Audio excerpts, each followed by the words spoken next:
Hello and welcome back to my channel, Book Bestie. If I'm a new face to you, my name is Lauren, and while I always say this when starting out my book review videos, I could not mean it more, and I know I say it every time, but seriously, I am so excited to talk about today's book because today I am diving into The Butcher Game by Alaina Urquhart. This is the second book in the Dr. Wren Muller series.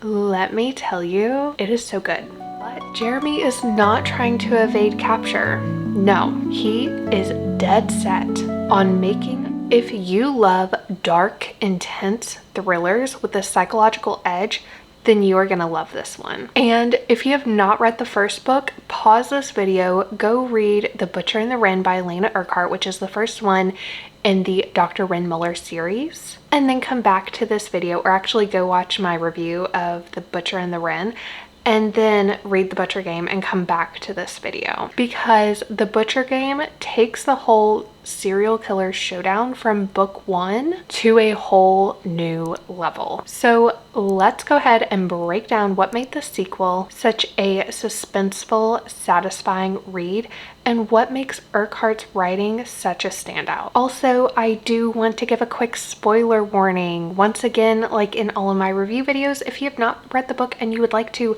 stop here, go read the book, read the first book if you haven't yet, and then come back, because I can't give a full review of this book without spoiling some details. And since it's the second book in a series, I'm going to be talking about the spoilers that were in the first book. With that being said, for those of you who are still here, go ahead, get comfy, get yourself a little treat, get a nice warm beverage that'll keep all of the chills of this thriller away. And let's get into it. In The Butcher Game, we follow the ongoing battle between Dr. Wren Muller, a medical examiner in New Orleans, and Jeremy Rose, who is better known as the Bayou Butcher. After Wren narrowly escaped his grasp in the first book, Jeremy is now on the run, and he is leaving a trail of victims as he heads up north to Massachusetts, where Alaina Urquhart is from. But Jeremy is not trying to evade capture.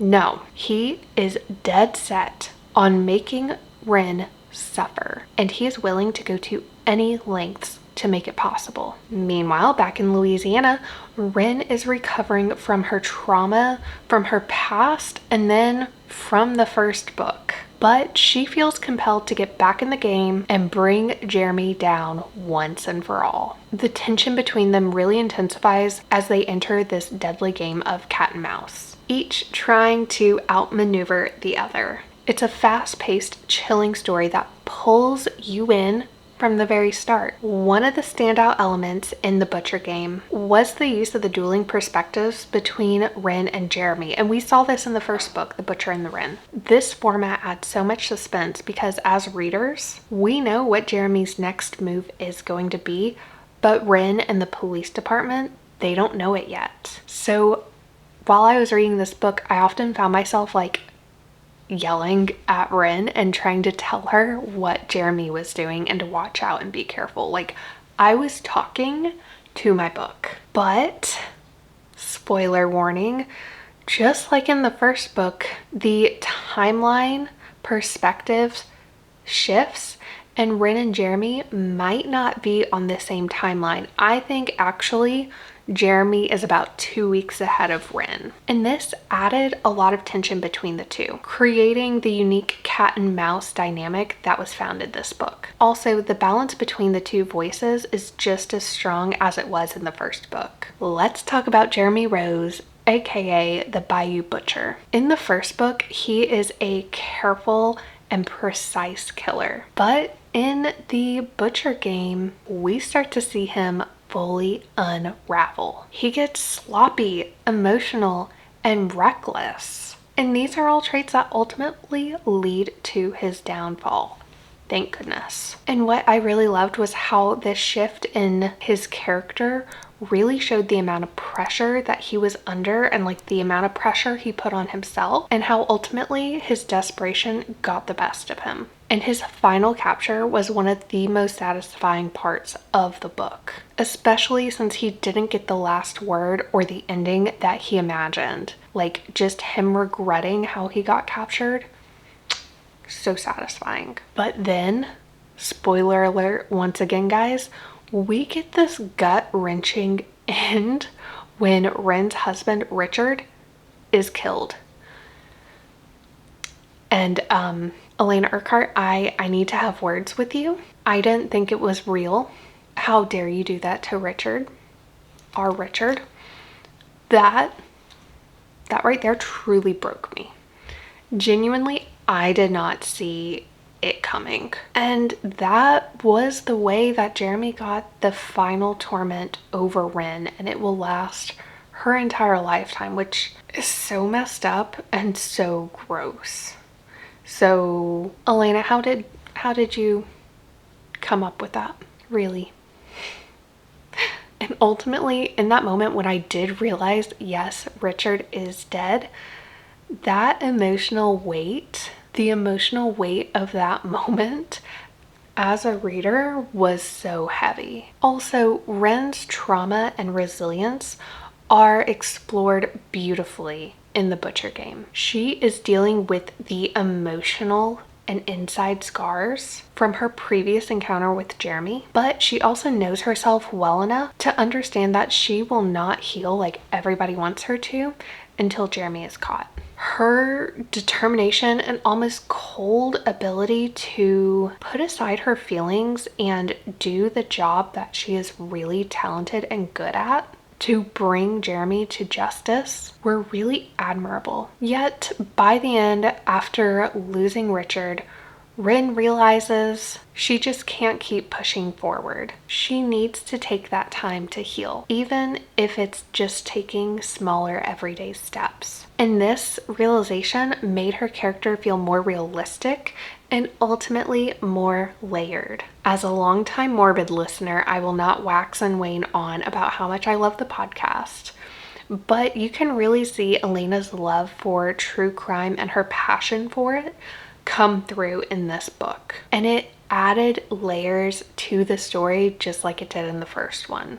There were all of these subtle nods to inside jokes that her and Ash have on the podcast, and she is incredibly adept at capturing the gritty details of small town police work and crime investigation. The realism that she brings as a former autopsy tech makes the story feel even more compelling, so much so that it feels like a real life case. Honestly, I had to check and make sure this was fiction. And these authentic touches really ground the horror in reality, which once again just makes it all the more chilling. And guys, I could not read The Butcher Game at night, like once it got dark out, and now that it's daylight savings time, that was hard to do. But it spooked me so much. It's fast-paced, gripping, and full of twists and turns that you will not see coming. Alaina Urquhart has a really unique perspective as both a true crime enthusiast and a former autopsy tech, and it shines in her writing. And I can say I really hope she continues to write thriller books kind of along the same vein, or maybe she takes a different path, but I want her to keep writing more books. I highly recommend The Butcher Game if you are into dark thrillers with psychological twists throughout them. Definitely give The Butcher Game a read and make sure you let me know what you thought of it in this video, because I want to hear from you guys. Thank you so much for watching this review of The Butcher Game by Alaina Urquhart. Ultimately, I rated the book 4.5 out of 5 stars, so you know it's a good one. Also, there is a link in the description of this video if you want to go ahead and get your very own copy of The Butcher Game. And now I really want to hear from you. Have you read The Butcher Game? What did you think of it? Or, well, if you've added it to your TBR after watching this video, I have more questions for you, but like, did you add it to your TBR? Also, are you a fellow weirdo and avid Morbid listener like myself? Let me know in the comments. And if you love discussing all things thriller, drop me a comment with a thriller book recommendation that you think I should read next. I am always on the lookout for more book recommendations from you guys. And of course, if you enjoyed this video, consider hitting the like button and don't forget to subscribe to my channel and ring the bell so that you never miss out on a bookish video that I post. I post a new video for you to enjoy every Friday. Until next time, book bestie, happy reading!